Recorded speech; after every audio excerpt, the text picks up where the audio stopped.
V bistvu lahko rečem, da je to zadnji večer, je zadnji večer. Jaz sem zelo zadovoljen sam. Imeli smo zelo lep obisk vse 3 večere, prav presenečen sem bil. Imeli smo tudi srečo z vremenom, glede na to, kako je bilo lansko leto. Ne glede na to, da je tudi danes deževalo, še vedno smo imeli polno, tako da se vidi, da Celje vedno bolj sprejema to vrst glasbe, jazz.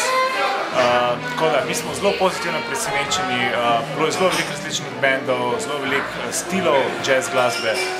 Tako da, ja, upam, da bodo Celjani in širna Slovenija in tujci še naprej to dobro sprejemali in prihajali na jazz festival. Mi se bomo pa tudi, da bomo vsako leto probali dobrega zbrati in pa da bodo vsi zadovoljni.